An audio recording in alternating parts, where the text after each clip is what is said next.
हाँ साथियों, नमस्कार। आप सभी का स्वागत है इस महत्वपूर्ण सीरीज में जिसका नाम है कामयाबी सीरीज। आप सभी ने इस सीरीज को बहुत सपोर्ट किया है, इसके लिए आपका तहे दिल से शुक्रिया।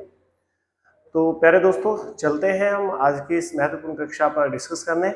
चलिएगा, अब जो आज की कक्षा है हमारी क्रम से 16वीं कक्षा है और इसमें हमने बहुत सारे प्रश्नों को, इससे पहले हमने बहुत सारे प्रश्नों को डिस्कस किया है। उनमें हमने हिंदी के विविध टॉपिक्स से आए सवालों पर बातचीत की। अब आगे आने वाली जो सीरीज है, यानी 1000 प्रश्नों तक हम बात करने वाले हैं और 1000 प्रश्नों के लिए हमने कितनी ही सारी क्लासें रखी हैं। तो इन सभी क्लासों में आपके साथ मैं डिस्कस करने वाला हूँ हिंदी के हर एक पहलू पर, हिंदी के हर एक टॉपिक पर। तो आप जुड़े रहिए और बड़े पेशेंस के साथ आप पढ़ते रहिए। अच्छा पढ़ रहे हैं, अच्छा कर रहे हैं आप। उम्मीद कर रहा हूँ स्वस्थ होंगे, मस्त होंगे और अपनी पढ़ाई को जारी रख रहे होंगे। चलिए आज की कक्षा की शुरुआत करते हैं। आज की कक्षा का जो नंबर है 16वां नंबर है और मैं शुरुआत करता हूं यहाँ से। आज की कक्षा का पहला सवाल आपके लिए ये, लेकिन ये तो बात आपके लिए काम की है और हमारे लिए भी काम की है कि इस कक्षा को यदि आपको अच्छी लग रही है तो अपने साथियों के साथ, अपने मित्रों के साथ शेयर जरूर करें। कक्षा में यदि आपको कोई और इंक्रीज चाहिए या कोई और नयापन चाहिए तो आप कमेंट बॉक्स में लिख करके जरूर अपना सुझाव दें, हम जरूर उस पर अमल करने की कोशिश करेंगे। चलिए दोस्तों, तो आप सभी का स्वागत और अभिनंदन कक्षा में। आज की कक्षा के लिए हमने पहला प्रश्न ये रखा है, देखिएगा बहुत बेहतरीन सवाल होगा। जो विधि के विरुद्ध है इस वाक्यांश के लिए एक शब्द का चयन करें। बहुत सरल और बहुत प्यारा सवाल है, लेकिन समस्या यहाँ पर यह आई सर कि यहाँ पर सभी क्या दिए हुए हैं, सभी सर विधि से संबंधित जो है पॉइंट दिए हुए हैं। जैसे सर, जैसे आपके सामने दिया हुआ है दोस्तों वैधानिक, तो वैधानिक तो उसे कहते हैं जो विधि के अनुसार हो, विधान के अनुसार हो, तो उसे वैधानिक कहते हैं। इसमें विधान में, विधान शब्द में एक प्रत्यय जुड़ने से वैधानिक शब्द बना है और ये तो अर्थ वही देता है जो विधान के अनुसार हो, विरुद्ध नहीं। तो इसका मतलब ये नहीं हो सकता। अक्षम, अक्षम तो उसे कहते हैं जो कोई कार्य करने में समर्थ नहीं हो, क्षम नहीं हो, उसे अक्षम कहते हैं, ये नहीं हो सकता। अवैध उसके लिए सही जवाब बनना चाहिए, क्योंकि जो विधि के अनुसार नहीं हो, जो कानून के अनुसार नहीं हो, उसे हम क्या कहते हैं, अवैध कहते हैं। अवैधिक भी इसके लिए सही अप्रोप्रिएट आंसर नहीं हो सकता है दोस्तों। तो ध्यान रखें, इसका सही उत्तर जो बनेगा ऑप्शन सी बनेगा, अवैध। अवैध, जैसे आप कई बार ये शब्द सुनते होंगे, महसूस करते होंगे, गाँव में खूब बात चलता भी है कि अवैध खनन किया जा रहा है, अवैध अतिक्रमण किया गया है। अवैध का मतलब क्या हुआ? अवैध का मतलब हुआ कि वो विधि के अनुसार नहीं है, कानून के सम्मत नहीं है, कानून के खिलाफ है, कानून के विरोध में है, विधि के विरोध में है, इसलिए उसको अवैध कहा जाता है। सही उत्तर इसके लिए बनेगा दोस्तों आपका option C, right answer. Correct दोस्तों, करेक्ट सर। चलिए आज की कक्षा का ये नेक्स्ट सवाल है, देखिए बेहतरीन सवाल होगा। क्या सवाल आपसे पूछा जाता है, निम्न वाक्य में रेखांकित शब्द में क्रिया का कौन सा रूप है? क्रियाएं देखो दोस्तों, कर्म के आधार पर तो क्रिया दो प्रकार की होती है। किसके आधार पर? कर्म के आधार पर क्रिया दो प्रकार की होती है। एक सकर्मक क्रिया, सकर्मक क्रिया, और एक होती है अकर्मक क्रिया। कौन सी होती है दोस्तों? अकर्मक क्रिया। ध्यान रखिएगा, एक सकर्मक क्रिया और एक अकर्मक क्रिया। यानी जब कर्ता का, क्रिया का प्रभाव किस पर हो, कर्म पर पड़े तो वो सकर्मक क्रिया होती है, और जब क्रिया का प्रभाव कर्ता पर पड़े तो उसे अकर्मक क्रिया कहा जाता है। तो सकर्मक और अकर्मक की तो कहानी यहाँ पर है। तो ये कौन कौन सी क्रियाएं हैं? फिर दूसरे आधारों पर भी क्रिया के भेद होते हैं। जैसे क्रिया से पहले क्रिया संपन्न हो जाए तो उसे पूर्वकालिक कहते हैं। पूर्व यानी पहले, काल यानी समय में, पहले समय में पूर्ण हुई हो ऐसी क्रिया को पूर्वकालिक क्रिया कहा जाता है। और क्रिया का अर्थ आप दोस्तों जानते ही हैं, क्रिया किसे कहते हैं? वह शब्द जिससे किसी कार्य के होने का बोध हो, या होने का, या होने के लिए, या करने का बोध कराने वाला शब्द क्या कहलाता है दोस्तों? क्रिया कहलाता है। तो यहाँ पर देखें पूर्वकालिक क्रिया, और इसके लिए बजा कर, हाँ जी, पहले उसने क्या बजाया? उसने बांसुरी बजाई और फिर गोपियों को नचाने का कार्य किया। तो यह पूर्वकालिक क्रिया का जबरदस्त उदाहरण है दोस्तों। आपके डीएसएसबी में बहुत ज्यादा टफ सवाल पूछे भी नहीं जाते हैं, आपकी इन परीक्षाओं में बहुत हिंदी से संबंधित बहुत ही इजी सवाल पूछे जाते हैं। जैसे पिछली कक्षाओं में जो सवाल आए थे यानी हमारे एपिसोड 15 में, यानी 15वीं कक्षा में हमारे जो सवाल थे, किसी विद्यार्थी ने लिखा कि सर बहुत अच्छी क्लास थी लेकिन इजी थी।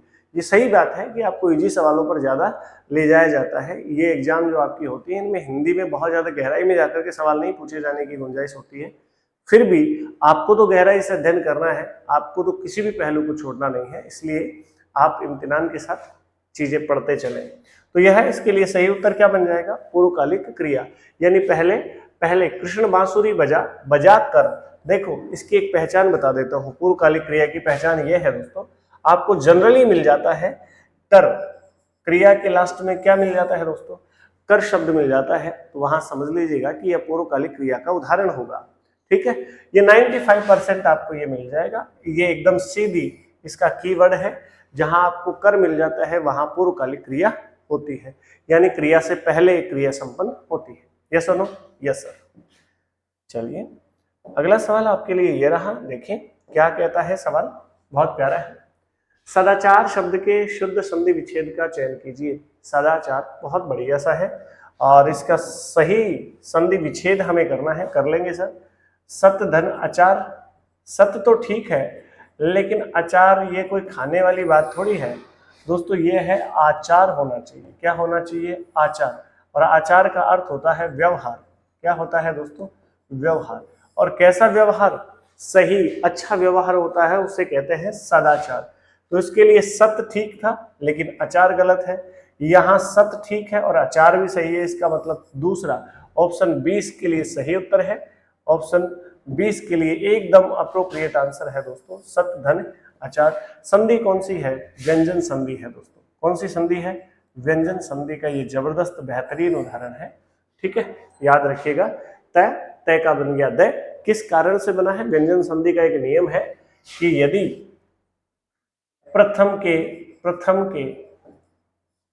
के बाद कोई घोष आए, कोई घोष वर्ण आए, तो दोस्तों प्रथम का तीसरा हो जाता है। कौन सा हो जाता है? तीसरा हो जाता है सर। जैसे ये तय किसी वर्ग का पहला है कि नहीं? पहला है। और तय के बाद में कौन आया है? कोई घोष वर्ण है। सभी स्वर क्या होते हैं दोस्तों? घोष होते हैं। तो तय का तीसरा क्या बनेगा दोस्तों? तय, थ, दय बनता है। तो तय का क्या बनेगा? दय बना। और दय में कौन जुड़ा? आ जुड़ा, तो दय का हुआ दा और शब्द बना दोस्तों सदाचार। यस और नो? यस दोस्तों। तो यह है कौन सी संधि का उदाहरण हुआ? व्यंजन संधि का उदाहरण हुआ। चलिए आगे बढ़ते हैं। और ये हमारे सामने एक बेहतरीन सवाल आया है मेरे अंदाज से। शब्द शुद्धि का सवाल है, ज्यादा कुछ आपको जोर लगाना नहीं है, बहुत सिंपली तरीके से आपको समझना है। देखिएगा, शब्द नहीं वाक्य शुद्धि का है। निम्नलिखित में से शुद्ध वाक्य का चयन करें। शुद्ध वाक्य का चयन करें। एक ऐसा जीवन राजपथ है। अरे राजपथ, जीवन एक ऐसा होना चाहिए था, ये पहले आना चाहिए था। जीवन एक, तो ये तो नहीं है, गलत हो गया। देखो वाक्य एक ही है लेकिन वाक्य के शब्दों को इधर उधर करके रखा गया है, मतलब इनका क्रम बिगाड़ा गया है, क्रमत्व का दोष है इसमें। देखें, एक ऐसा जीवन राजपथ है जिससे होकर चलना पड़ता है सभी को। ये भाई ये जची नहीं बात। तो देखिएगा, एक ऐसा, फिर से ये जीवन तो बाद में आ रहा है, तो एक ऐसा ये भी कट जाएगा दोस्तों। देखिए यहाँ देखिए ऑप्शन सी में देखिए, जीवन एक ऐसा राजपथ है जिससे होकर सभी को, ये देखो सभी भी बीच में आना चाहिए, सभी को चलना पड़ता है। ये एकदम सही अप्रोप्रिएट लग रहा है, इसलिए इसका उत्तर क्या बनेगा दोस्तों? जीवन एक ऐसा राजपथ है जिससे होकर सभी को चलना पड़ता है। ऑप्शन सी राइट आंसर है दोस्तों। नीचे फिर देखिएगा, नीचे देखिएगा क्या लिखा हुआ है। देखो दोस्तों कितनी गजब की बात लिखी, एक ऐसा राजपथ नहीं, जीवन एक ऐसा राजपथ दोस्तों, इसलिए इसका सही उत्तर बनेगा ऑप्शन सी राइट। चलिए सर और बताइए सर अगला क्या बनेगा। अगला सवाल आपके लिए ये रहा, बेहतरीन सवाल है। क्या कह रहा है सवाल देखिए, दिए गए शब्दों में से शुद्ध विलोमार्थी, विलोमार्थी का मतलब होता है विलोम अर्थ देने वाला, विलोम अर्थ देने, विलोम का मतलब उल्टा विपरीत अर्थ देने वाला शब्द कौन सा है? पहचान करें, शुद्ध की पहचान करें, ये पूछा इसने। किसकी पहचान करें? शुद्ध की पहचान करें दोस्तों। तो ध्यान देना, ये संभर नहीं है, ये शंकर होना चाहिए था। क्या होना चाहिए था? शंकर। और ये पार्वती, ये इसका विलोम हो जाता, लेकिन ये नहीं है। व्याप्त और संकुचित और शुभ्र, शुभ्र यानी श्वेत, और श्वेत का मतलब श्वेत, ये तो नहीं हो सकता है। और शानदार और शर्मनाक, ये भी नहीं हो सकता है, ये भी नहीं हो सकता है। तो व्याप्त और संकुचित होता है दोस्तों, व्याप्त और संकुचित। व्याप्त का मतलब सभी जगह फैला हुआ, और संकुचित का मतलब बहुत ही कम, बहुत ही कम एरिया, या फिर बहुत ही कम, छोटी की बात हो, छोटे की बात हो। तो संकुचित का अर्थ होता है कम से, ठीक है। संकुचन, संकुचन का अर्थ किससे लगाओगे? कम से लगाओगे। कूप मंडूक वाली बात यहाँ पर आप मान सकते हैं। तो यह नहीं है, ऑप्शन बी मेरे हिसाब से इसका सही उत्तर होना चाहिए। एक बार फिर से देख लीजिए, दिए गए शब्दों में से शुद्ध विलोमार्थी युग्म की पहचान करें। शुद्ध विलोम अर्थ देने वाला तो यही है दोस्तों, यही है। और लिंग परिवर्तन की बात होती तो शंकर और पार्वती हो जाता। मेरे हिसाब से ऑप्शन बी राइट आंसर, आपको भी मानना चाहिए, ठीक है। आगे बढ़े। देखिए दोस्तों, अगला सवाल आपके लिए रहा, क्या शानदार और कितना बेहतरीन सवाल है, देखिएगा। उन्नति के लिए मानसिक और आर्थिक डैश की आवश्यकता होती है। किसकी? विविधता की। नहीं, उन्नति के लिए विविधता की नहीं, बिल्कुल विविधता होगी तो उन्नति कैसे होगी? और वो मानसिक और आर्थिक की सकारात्मकता होनी चाहिए दोस्तों। क्या होनी चाहिए? सकारात्मकता। इसके लिए सही उत्तर बनेगा, बिल्कुल सकारात्मकता होनी चाहिए। तो अब इसको देखना, इस शब्द को इस खाली स्थान में यानी रिक्त स्थान में रखेंगे और फिर से इसको पढ़ेंगे। उन्नति के लिए मानसिक और आर्थिक सकारात्मकता की आवश्यकता होती है, ये बिल्कुल ठीक है। अब भाई आत्मनिर्भरता क्यों नहीं रख सकते आप, ये बताओ। आत्मनिर्भरता इसलिए नहीं रख सकते क्योंकि यदि आत्मनिर्भर है तो फिर उन्नति की क्या जरूरत है?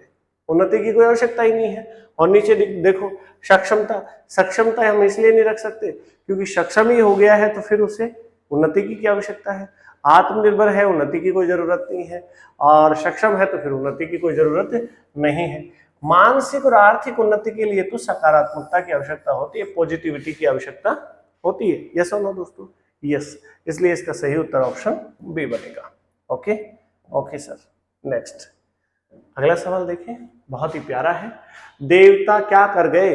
ये मुहावरा है, बहुत पुराना मुहावरा है, बूढ़ा मुहावरा है, और न जाने कितनी परीक्षाओं में आ भी चुका है। ये आया हुआ ही सवाल पूछ रहा हूँ। देवता देख कर जाना नहीं, ये किसी को कोई कहा नहीं जा रहा है कि देवता देख कर जाना। भाई हमारे गांव में, हमारे घर में कोई देवता आ रहे हैं और उसे देख करके जाना नहीं। देवता भाग जाना, देवता ही है वो भागेगा क्यों? और देवता आ जाना नहीं, आप पुकार नहीं रहे हो, फिर मुहावरा नहीं बनेगा। देवता कूच कर जाना, देवता कूच, कूच का मतलब होता है चले जाना दोस्तों। देखो, आदमी किसी चीज से डरता है अचानक तो एकदम पीला पड़ जाता है आदमी, एकदम सफेद पड़ जाता है आदमी, मतलब भयभीत हो जाता है, डर जाता है। तो उसके लिए एक मुहावरा काम में लेते थे कि देवता इसको तो, इसे तो ये देखते ही ये तो, इसके तो देवता कूच कर गए। कूच मतलब भाग गए, ये ध्यान रखना। यहाँ पर भाग जाना मत जोड़ दीजिएगा। आप सोचोगे कि भाग गए और कुछ कर जाना एक ही अर्थ होता है ना, 9 2 11 हो जाना भाग जाने का मुहावरा बनता है, ध्यान रखना। तो इसलिए इसका सही उत्तर क्या बनाओगे दोस्तों? कूच कर जाना, ध्यान रखना, कूच कर जाना। इसके लिए यहाँ पर क्या अप्रोप्रिएट आंसर आएगा? कूच। क्या आएगा दोस्तों? कूच। कूच में ऊ बड़ा आएगा, ध्यान रखना, कुछ नहीं है, कूच है। ओके दोस्तों, ओके। नेक्स्ट अगला सवाल ये देखिएगा, बेहतरीन सवाल है। के की रव की नुपुर ध्वनि सुन जगती जगती की मूक प्यास। हा, बहुत ही शानदार ये पंक्तियां हैं, और ये पंक्तियां देखना क्या अर्थ दे रही हैं। पहले तो ये सुने, नीचे क्या दिया हुआ है वो देखिएगा। इन पंक्तियों में कौन सा अलंकार है? अलंकार जानते हो दोस्तों, अलंकार का अर्थ क्या होता है? सामान्यतः अलंकार का अर्थ आभूषण होता है। क्या होता है? आभूषण होता है। इस बात को दिमाग में सजाइएगा। आभूषण का मतलब गहने। जिस प्रकार से महिला के गहने उसकी शोभा बढ़ाते हैं, महिला की शोभा बढ़ाते हैं, उसी प्रकार से शब्दों की या वाक्यों की या साहित्य की शोभा बढ़ाने के लिए अलंकारों को रखा गया है। तो ध्यान रखें दोस्तों, के की रव की नुपुर ध्वनि सुन जगती जगती की मूक प्यास, यानी कोयल की पायलों की ध्वनि सुन करके जगती यानी संसार की, किसकी दोस्तों? संसार की। और जगती यानी जाग जाती है। 2 बार जगती जगती आया है। तो बताओ मुझे दोस्तों, शब्दों की आवर्ती किस अलंकार में होती है? शब्दों की आवृत्ति किस अलंकार में होती है बेटा? शब्दों की आवृत्ति होती है आपके यमक अलंकार में। कौन से अलंकार में? यमक अलंकार में। जैसे कनक कनकते सो गुनी मादकता अधिकाय, आपने ये सुना होगा। तो कनक कनक 2 बार आया, तो वहां पर अलंकार कौन सा था? यमक अलंकार था। यहाँ पर भी जगती जगती 2 बार आया है, तो पहले जगती का अर्थ अलग है और दूसरे जगती का अर्थ अलग है दोस्तों, इसलिए यहाँ पर अलंकार तो कौन सा हो जाएगा? Option B. अब वक्रोक्ति अलंकार क्या होता है?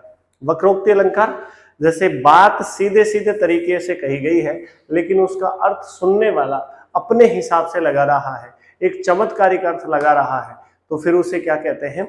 उसे कहते हैं दोस्तों वक्रोक्ति अलंकार। इस बात का भी आपको ध्यान रखना चाहिए।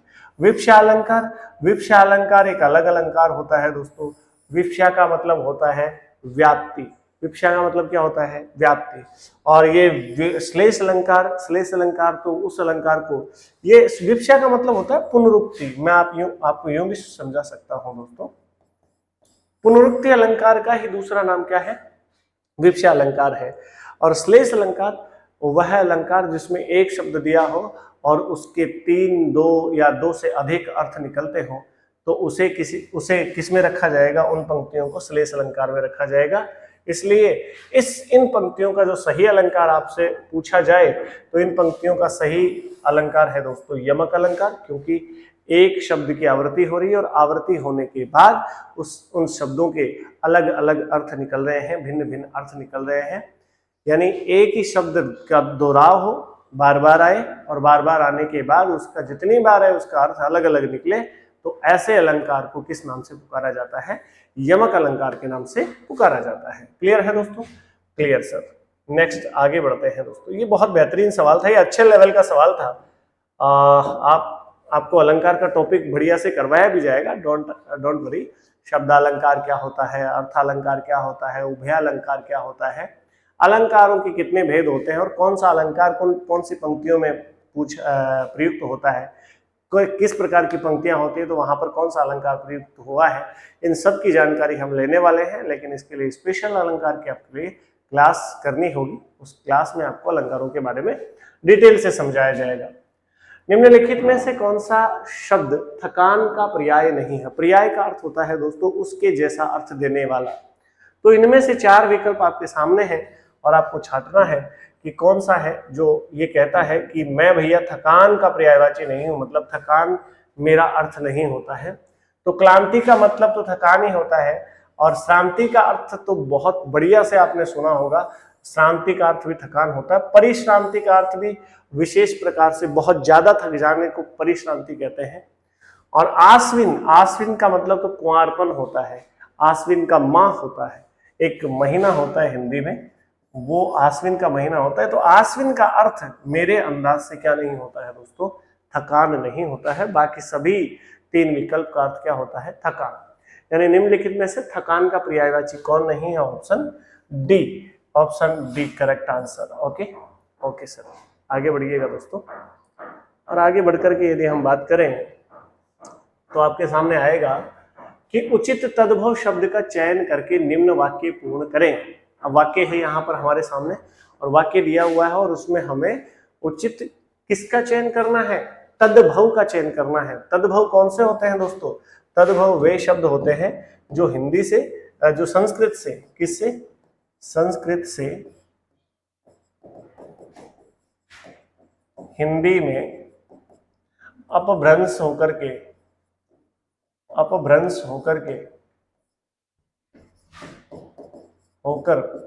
प्रयुक्त हो रहे हैं, प्रयुक्त होते हैं। यानी ऐसे शब्द जो संस्कृत से आए और हिंदी में आते आते उनका रूप थोड़ा सा बदल गया है, उन शब्दों को क्या कहते हैं? तद्भव कहते हैं। और संस्कृत के सेम टू सेम, जैसे जिस प्रकार से संस्कृत में थे उसी प्रकार हिंदी में प्रयोगित हो रहे शब्दों को क्या कहते हैं? तत्सम कहते हैं। तत्सम और तद्भव दोनों एक दूसरे के विपरीत है।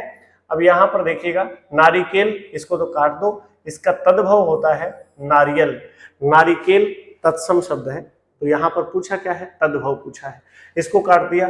गेहूं, गेहूं तद्भव है, बिल्कुल ये भी है। और खेत, ये भी तद्भव है। और गोधूम, ये तत्सम है, इसको भी काट दो। तो 2 ऑप्शन हमारे बीच में बचे दोस्तों, गेहूं और खेत, गेहूं और खेत। अब देखना, ध्यान देना, खेत का तत्सम क्या होता है? क्षेत्र होता है दोस्तों। क्या होता है? क्षेत्र होता है। और गेहूं का तत्सम क्या होता है? गोधूम होता है। ध्यान दीजिएगा। तो आजकल गेहूं आजकल हर जगह उपलब्ध है या खेत आजकल हर जगह उपलब्ध है? बताओ। खेत तो नहीं होना चाहिए ना। बाजार में खेत है क्या? नहीं, बाजार में खेत नहीं है। तो ध्यान रखेंगे, गेहूं आजकल हर जगह उपलब्ध है। देखो, तद्भव ही है दोनों शब्द, लेकिन तद्भव में से भी इसके लिए कौन सा सही है वो आपको छांटना है। इसके लिए आपका सही उत्तर क्या बनेगा दोस्तों? सही उत्तर बनेगा आपका गेहूं, ऑप्शन बी, राइट आंसर जी। ठीक है, ठीक है भाई, बहुत बढ़िया पढ़ रहे हैं, बहुत प्यारा लग रहा है, बहुत ही शालीनता के साथ आप अध्ययन कर रहे हैं और ये आपके जीवन में बहुत ज़्यादा उन्नति लेकर के आने वाला है। ये जो समय आप पढ़ाई को दे रहे हैं, बहुत अच्छा काम कर रहे हैं। कानून की अनभिज्ञता, नोट करने लायक लाइन है। कानून की अनभिज्ञता से बहुत हानि होती है, इसलिए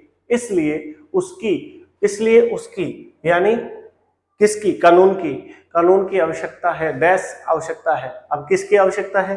अल्पज्ञता की। अल्पज्ञता का मतलब होता है कम ज्ञान की। नहीं, कम ज्ञान की आवश्यकता नहीं है। विज्ञता की, बिल्कुल मेरे हिसाब से तो विज्ञता की जरूरत है। वी का अर्थ होता है विशेष। वी का अर्थ क्या होता है दोस्तों? विशेष होता है। वी का अर्थ विशेष होता है। वैसे तो वी अपने आप में एक उपसर्ग है और उपसर्गों का अपना स्वतंत्र अर्थ नहीं है, किसी शब्द में जुड़ने के बाद अर्थ निकलता है। याद रखिएगा, उपसर्ग और प्रत्ययों का अपना स्वतंत्र अर्थ नहीं होता, क्योंकि वे शब्द नहीं होते, शब्दांश होते हैं। मैंने क्या कहा? वी। और गेता का मतलब क्या होता है? गे का मतलब होता है ज्ञान। इसका अर्थ क्या होता है? ज्ञान। तो विशेष ज्ञान की आवश्यकता होती है दोस्तों। कानून की अनभिज्ञता, नॉलेज नहीं है, बहुत हानि होती है नॉलेज नहीं होने के कारण, इसलिए उसकी विज्ञता जरूरी है, विज्ञता आवश्यक है।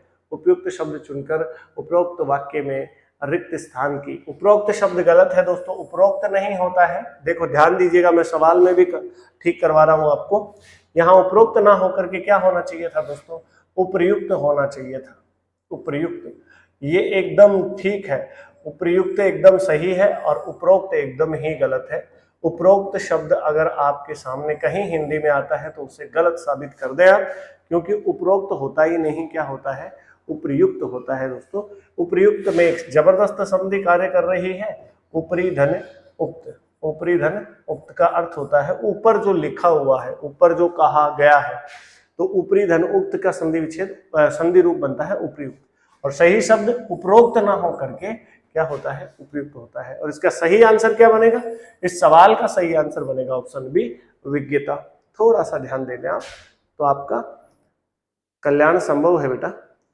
देखिए सर, कल्याण संभव है। हाँ, यदि आप पढ़ें तो निश्चित तौर पर आप अपनी सफलताओं को प्राप्त करेंगे। आप जो चाहते हैं वो आपको जरूर मिलेगा, यदि आप लगातार धीरे धीरे और बहुत शालीन तरीके से पढ़ रहे हैं, डेडिकेशन के साथ पढ़ रहे हैं, पूरे मनोयोग के साथ पढ़ रहे हैं, तो आपकी सफलता में कोई भी रोड़ा नहीं बन सकता, कोई भी बाधा नहीं बन सकती, कोई भी चीज आपके लिए बैरियर का काम नहीं कर सकती। आप निसंकोच अपने लक्ष्य को प्राप्त करेंगे यदि आप लगातार पढ़ते जा रहे हैं। तो अगले सवाल पर आते हैं दोस्तों। चलिए, अगला सवाल आपके लिए ये रहा और आप अच्छे अच्छे कमेंट कर ही रहे हैं, ये भी बहुत अच्छा लगता है। देखिएगा, एक दिन का आवना दूजे दिन का अनखावना। उक्त लोकोक्ति का प्रथम खंड अशुद्ध है, शुद्ध खंड का चयन करें। प्रथम खंड, ये खंड है ना, ये खंड है ना, अशुद्ध है। एक खंड ये है और दूसरा खंड ये है दोस्तों। दूसरे दिन का अनखावना, एक दिन का पाहुना। तो मैं यहाँ पर क्या लिखूंगा? एक दिन का पाहुना। देखना दोस्तों, गांव में, हमारे राजस्थान में तो बहुत बढ़िया से बोलते हैं, ये थोड़ा सा अलग तरीके से बोलते हैं राजस्थान में, वो सुनिएगा कैसे बोलते हैं। एक दिन का पावना, दो दिन का पावना, तीसरे दिन को बापकणु घावणु। क्या बोलते हैं? एक दिन को पावणु, दो दिन को पावणु, तीसरे दिन बापकणु घावणु। मतलब एक दिन ही मेहमान नवाजी होती है, 2 दिन हो जाए और तीसरे दिन भी अगर कोई रुक जाए तो फिर वो मेहमान नहीं रह जाता है।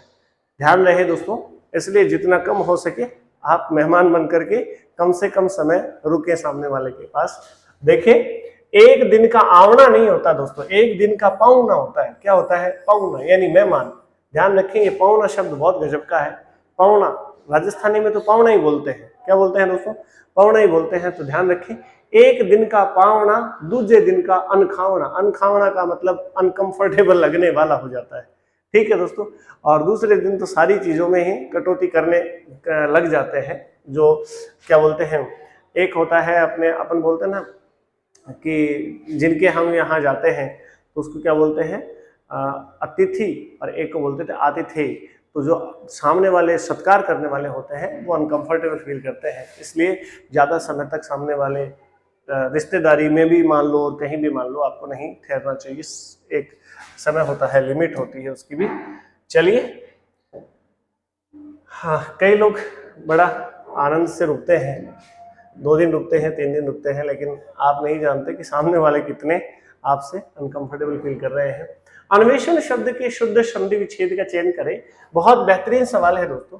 अन्वेषण शब्द के शुद्ध संधि विच्छेद का, और अन्वेषण बना कैसे, पहले तो ध्यान दें। एक तो एक ही मात्रा है, इसकी मात्रा है, एक ही मात्रा है, ये तो समझ में आती है। और ध्यान दें दोस्तों, यहाँ पर अनु शब्द था, अनु, और एक था एशन, एशन, और इस नु का वह बन जाता है, और कौन सी संधि में बनता है? यण संधि में बनता है दोस्तों। कौन सी संधि में बनता है? यण संधि में बनता है। ऊ का वह बनता है। इसलिए देखना, अब मैं आपको समझाने का प्रयास कर रहा हूं, इसमें कौन सा सही बनेगा? ऑप्शन बी, अनाधन एषण गलत है, और अनवेधन षण गलत है, और अनुधन वेषण गलत है। इसका सही संधि विच्छेद तो क्या होगा? अनुधन एषण। और ये कौन सी संधि में होता है ऐसा, वो भी मैं समझा रहा हूं। देखना दोस्तों, ये है अनु और ये है एषण। ये एक पद ये है, दूसरा पद ये है। इस ऊ में से, इस नु में से ऊ गया, और ऊ का क्या बना? वह। लेकिन कैसा? आधा। आगे कौन है? ए। तो ये ए जुड़ जाएगा इसमें दोस्तों। और ध्यान देना, ए का ए रहा, इस नु में से ऊ गया तो न कैसा बचा? आधा बचा। ये सुनो दोस्तों, देखो कोई भी स्वर निकलता है किसी भी वर्ण में से, तो वो है कैसा बचता है? अर्धाक्षर बचता है। तो न कैसा बचा? आधा। उस ऊ का क्या बनाया था आपने? ये नीचे वह में किसकी मात्रा जुड़ेगी? एक की। और बचा कौन है? सण। सण का सण लिखा आपने। और क्या शब्द बना दोस्तों? अन्वेषण। ये कौन सी संधि का उदाहरण है? यण संधि का उदाहरण है। यण संधि का उदाहरण है। यण एक बेहतरीन संधि है, किसके अंतर्गत पढ़ी जाती है? जो है आपकी स्वर संधि के अंतर्गत पढ़ी जाती है, इसलिए इसका ऑप्शन बी है, विकल्प बी है, सही उत्तर है। आगे बढ़ जाएं, और अगला जो सवाल है आपके लिए ये रहा। क्या कहता है सवाल? देखिएगा, सवाल है, सोहत ओढ़े पीत पट श्याम सलोने गात, मनो नील मणि शैल पर आतप पर्यो प्रभात। ये पंक्तियां मुझे बहुत पहले से याद है, और बहुत गजब की पंक्तियां हैं। देखो फिर से देखिएगा, सोहत ओढ़े पीत पट श्याम सलोने गात, सोहत ओढ़े पीत पर श्याम सलोने गात, मनो, देखो मनो नील मणि शैल पर, नील मणि, ये जो नीले पर्वत हैं उस पर क्या पड़ी है? आकर के प्रभात सूर्य की किरणें पड़ी हैं, ऐसा वह लग रहा है। शाम सलोने, शाम यानी शाम रंग का, सलोने गात यानी सुंदर बदन पर, सुंदर बदन पर ऐसे लग रहा है, मानो, मानो। जहां पर मनो, जनो, अब यहां पर पूछा क्या गया है? उस उक्त पंक्तियां निम्न में से किस अलंकार का उदाहरण है? दोस्तों एक बात आप अपने दिमाग में अच्छी तरह रख ले, जहन में बिठा ले। मैं आपको एक कीवर्ड दे रहा हूं, उसको आप ध्यान में रख ले। एक तो मनो शब्द, एक मनु शब्द, एक जनु शब्द, और एक जानो शब्द, जानो शब्द, और एक दोस्तों आपका ज्यो शब्द। जैसे जो, मानो, मनहु, जनु, जानो, और जनहु भी आ सकता है, जनहु जैसे। तो ये शब्द जहां मिल जाए वहां अलंकार कौन सा कर देना? आप आंख बंद करके उत्प्रेक्षा अलंकार कर देना दोस्तों। कौन सा अलंकार कर देना? उत्प्रेक्षा अलंकार कर देना। ध्यान रहे, मानो मानने के लिए कहा जाता है, तो आप कौन सा अलंकार कर दें? उत्प्रेक्षा अलंकार कर दें। यहां पर आरोप किया जाता है दूसरी चीज का, अन्य वस्तु पर, या फिर कोई निर्जीव चीज होती है उसका सजीव चीज पर क्या किया जाता है? आरोप किया जाता है। और वहां पर मनो, मानो आपको 100% लगभग आपको मनो, मानो, जनो, जानो, ये शब्द देखने को मिल जाते हैं पंक्तियों में, और इन शब्दों को देखते ही आप क्या कर दें, उत्प्रेक्ष अलंकार कर दें। इससे बेहतर तरीका कुछ है नहीं आपके पास में उत्प्रेक्ष अलंकार को पहचानने का। अतिशयोक्ति अलंकार उसे कहते हैं, जैसे अभी एक फिल्म आई है, वो आप देख भी चुके होंगे, आदि पुरुष। उसमें एक डायलॉग है, बहुत शानदार डायलॉग, शानदार तो नहीं कहूँगा लेकिन जो भी है, कि तेल तेरे बाप का, है ना, ये सारी चीज़ें जो आती हैं उस डायलॉग में, मुझे प्रॉपरली याद भी नहीं है, लेकिन वो डायलॉग जो बोला जा रहा है ना, वो अतिशयोक्तिपूर्ण डायलॉग है ना। बिन काना सुने, बिन काना सुने चले बिनु पैर, तो वो बिना कान के तो सुनता है, बिना पैरों के चलता है, ये तो अतिशयोक्तिपूर्ण बात होगी भाई। ऐसे कैसे हो सकता है, बात को बिना बढ़ा चढ़ा करके कहना। देखना, और मैं आपको बताता हूँ, कोई छोटी सी बात को बढ़ा चढ़ा करके कहना क्या कहलाता है, वो कहलाता है अतिशयोक्ति। ध्यान दें दोस्तों। और उपमा अलंकार, एक चीज की दूसरी चीज को क्या दी जाती है, उपमा, रूपक इसके समान बताया जाता है ना। चंद्र मुख, मुख चंद्र, इस प्रकार से बताया जाता है, तो वहां पर रूपक अलंकार होता है दोस्तों। ध्यान रखेंगे। इसका सही उत्तर क्या बनता है, इसका सही उत्तर बनता है उत्प्रेक्ष अलंकार। थोड़ा ध्यान देंगे। अतिशयोक्ति, बात को बढ़ा चढ़ा कर कहना। उपमा जिसमें दिखे वो उपमा अलंकार है। रूपक, रूप बताया जाता है कि ये वही रूप है, उसका ही रूप है, तो वहां पर रूपक अलंकार होता है। इनको बहुत डिटेल से हम अलंकार के टॉपिक में पढ़ेंगे। चलिए दोस्तों, नेक्स्ट अगला सवाल क्या कहता है, देखिएगा। मीन केतु शब्द के लिए उचित विग्रह की पहचान करें। मीन केतु, मीन केतु का उचित विग्रह क्या होगा, ये बहुत ही शानदार बात है। और इसको यदि खोल करके हम लिखना चाहें तो क्या लिखेंगे, मीन यानी मछली होता है वैसे तो, लेकिन यहाँ पर मछली नहीं मानेंगे हम, जैसा शब्द है वैसा ही उसका विग्रह करना चाहिए। मीन की केतु है जिसकी, जिनकी, अर्थात कामदेव। मीन केतु पर्यायवाची है कामदेव का, इसमें तो कोई शक नहीं है। मीन केतु पर्यायवाची है किसका, कामदेव का। मीन की आंख, आंख वाली तो कोई बात ही नहीं है। और मीन वाला केतु, मीन वाला यानी मीन वाला केतु भी कुछ है नहीं, ध्यान रखें। मीन वाला केतु क्या होता है, केतु का मतलब तो ध्वजा होती है। केतु का मतलब क्या होती है, ध्वजा। तो सर यहाँ पर दी हुई है ना मछली की ध्वजा वाले, नहीं, मछली की ध्वजा थोड़ी है उनके, मछली की ध्वजा नहीं है। मीन की केतु, मछली की ध्वजा जिनके ऊपर लगी होती है, या फिर मछली जैसा उनकी जो हस्तरेख होती है वो है, वो कौन है, वो कामदेव है। मछली नहीं करना है यहाँ, मछली नहीं करना है, ध्वजा समझ में आता है। लेकिन यहाँ पर देखो, समास विग्रह उसी अंदाज में करें जिस अंदाज में शब्द दिया हुआ है। मीन, इसका जो अर्थ है वो नहीं लिखे मछली, और केतु, केतु का अर्थ ध्वजा होता है, लेकिन ध्वजा आपको लिखना नहीं है। तो मीन की केतु है जिनकी, वह है कामदेव। तो इस प्रकार से इस जो सवाल है, इस प्रश्न का सही जवाब जो बनेगा वो बनेगा ऑप्शन बी। चलिए दोस्तों, अगले सवाल पर आते हैं। और आज की कक्षा में तो इतने ही सवाल थे, 255 तक हम आज पहुंच गए हैं। आज की कक्षा आपको कैसी लगी, कितनी प्यारी लगी, कितने बढ़िया आपने सवाल किए। अलंकार से संबंधित 2 सवाल आए, यहाँ पर पूछे भी बड़े स्तरीय सवाल गए हैं, इस पर भी हम डिस्कस करेंगे। अलंकार हुआ, आपके छंद हुए, रस हुए, इन सभी बातों पर हम डिस्कस करेंगे। बहुत आसानी के साथ आपको समझ में आ जाएंगी सारी चीजें। लेकिन उसके लिए तो दोस्तों आपको पेड कोर्स खरीदना होगा, और पेड कोर्स में आपको आकर के संपूर्ण हिंदी का अध्ययन करने का मौका मिलेगा। इसलिए आज की कक्षा में, यानी इस सीरीज में, हम इतना ही रखते हैं। अगली क्लास में आपसे फिर मिलेंगे। अब इजाजत चाहते हैं, आने वाली कक्षा में बातचीत करेंगे, मुलाकात करेंगे। अपना ख्याल रखिएगा, अपने घर वालों का ख्याल रखिएगा। नमस्कार, जय हिंद।